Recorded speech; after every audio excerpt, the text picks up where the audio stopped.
everyone, this is Mrs. Whitney. I'm going to do a audio recording of The Pedestrian by Ray Bradbury, which is a short story. While we are reading, I'd like you to enter all of the different elements of a short story that you see here.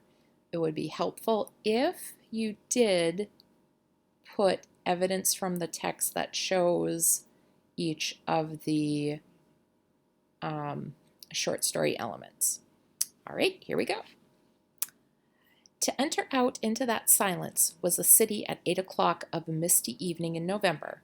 To put your feet upon that buckling concrete walk, to step over grassy seams and make your way, hands in pockets, through the silences, that was what Mr. Leonard Mead most dearly loved to do. He would stand upon the corner of an intersection and peer down long moonlit avenues of sidewalk in 4 directions, deciding which way to go. But it really made no difference. He was alone in this world of AD 2053, or as good as alone, and with a final decision made, a path selected, he would stride off, sending patterns of frosty air before him like the smoke of a cigar. Sometimes he would walk for hours and miles and return only at midnight to his house. And on his way he would see the cottages and homes with their dark windows, and it was not unequal to walking through a graveyard where only the faintest glimmers of firefly light appeared in flickers behind the windows. Sudden gray phantoms seemed to manifest upon inner room walls where a curtain was still drawn against the night, or there were whisperings and murmurs where a window in a tomb-like building was still open. Mr. Leonard Mead would pause, cock his head, listen, look, and march on his feet, making no noise on the lumpy walk.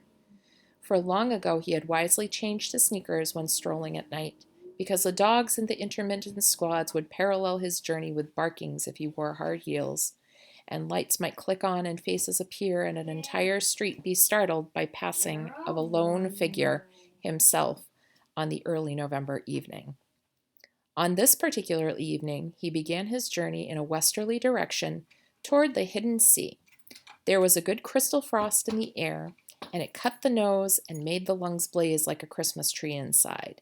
You could feel the cold light going on and off, all the branches filled with invisible snow. He listened to the faint push of his soft shoes through the autumn leaves with satisfaction, and whistled a cold, quiet whistle between his teeth, occasionally picking up a leaf as he passed, examining its skeletal pattern in the infrequent lamplights as he went on, smelling its rusty smell. "Hello in there," he whispered to every house on every side as he moved. "What's up tonight on Channel 4, Channel 7, Channel 9? Where are the cowboys rushing? And do I see the United States cavalry over on the next hill to the rescue?" The street was silent and long and empty, with only his shadow moving like the shadow of a hawk in mid-country. If he closed his eyes and stood very still, frozen, he could imagine himself upon the center of a plain, a wintry, windless Arizona desert with no house in 1,000 miles, and only dry riverbeds, the streets, for company. "What is it now?" he asked the houses, noticing his wristwatch. 8:30 p.m., time for a dozen assorted murders, a quiz, a review, a comedian falling off the stage. Was that a murmur of laughter from within a moon-white house? He hesitated, but went on with nothing more happened. He stumbled over a particularly uneven section of sidewalk. The cement was vanishing under flowers and grass. In 10 years of walking by night or day for thousands of miles, he had never met another person walking, not once in all that time. He came to a cloverleaf intersection, which stood silent where 2 main highways crossed the town. During the day it was a thunderous surge of cars, the gas stations open, a great insect rustling and a ceaseless jockeying for position as the scarab beetles, a faint incest puttering from their exhausts, skimmed homeward to the far directions. But now these highways, too, were like streams in a dry season, all stone and bed and moon radiance. He turned back on a wide street, circling around toward his home. He was within a block of his destination when the lone car turned a corner quite suddenly and flashed a fierce white cone of light upon him. He stood in trance, not unlike a night moth, stunned by the illumination and then drawn toward it. A metallic voice called to him, "Stand still. Stay where you are. Don't move." He halted. "Put up your hands." "But," he said, "Your hands up, or we'll shoot." The police, of course. But what a rare, incredible thing. In a city of 3 million, there was only one police car left. Wasn't that correct? Ever since a year ago, 2052, the election year, the force had been cut down from 3 cars to 1. Crime was ebbing. There was no need now for the police, save for this one lone car wandering the empty streets. "Your name?" said the police car in a metallic whisper. He couldn't see the men in it for the bright light in his eyes. "Leonard Mead," he said. "Speak up." "Leonard Mead?" "Business or profession? I guess you'd call me a writer." "No profession," said the police car, as if talking to itself. The light held him fixed, like a museum specimen, needle thrust through chest. "You might say that," said Mr. Mead. He hadn't written in years. Magazines and books didn't sell anymore. Everything went on the tomb-like houses at night now, he thought, continuing his fancy. The tombs, ill-lit by television light, where the people sat like the dead, the gray or multicolored lights touching their faces, but never really touching them. "No profession," said the phonograph voice, hissing. "What are you doing out?" "Walking," said Leonard Mead. "Walking?" "Just walking," he said simply, but his face felt cold. "Walking? Just walking? Walking?" "Yes, sir." "Walking where? For what?" "Walking for air. Walking to sea." "Your address?" 11 South St. James Street. "And there is air in your house? You have an air conditioner, Mr. Mead?" "Yes." "And you have a viewing screen in your house to see with?" "No." "No?" There was a crackling quiet in that itself was an accusation. "Are you married, Mr. Mead?" "No." "Not married," said the police voice behind the fiery beam.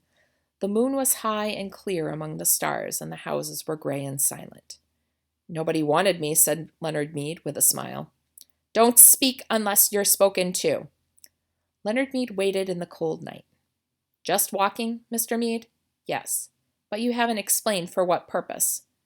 "I explained. For air, and to see, and to just walk." "Have you done this often?" "Every night for years." The police car sat in the center of the street with its radio throat faintly humming. "Well, Mr. Mead," it said. "Is that all?" he asked politely. "Yes," said the voice. "Here." There was a sigh, a pop. The back door of the police car sprang wide. "Get in." "Wait a minute, I haven't done anything." "Get in." "I protest." "Mr. Mead." He walked like a man suddenly drunk. As he passed the front window of the car, he looked in. As he had expected, there was no one in the front seat, no one in the car at all. "Get in." He put his hand to the door and peered into the back seat, which was a little cell, a little black jail with bars. It smelled of riveted steel. It smelled of harsh antiseptic. It smelled too clean and hard and metallic. There was nothing soft there. "Now, if you had a wife to give you an alibi," said the iron voice, "but—" "Where are you taking me?" The car hesitated, or rather gave a faint whirring click, as if information somewhere was dropping card by punch-slotted card under electric eyes, to the Psychiatric Center for Research on Regressive Tendencies. He got in. The door shut with a soft thud. The police car rolled through the night avenues, flashing its dim lights ahead. They passed one house on the street a moment later. One house in an entire city of houses that were dark, but this one particular house had all of its electric lights brightly lit, every window a loud yellow illumination, square and warm in the cool darkness. "That's my house," said Leonard Mead.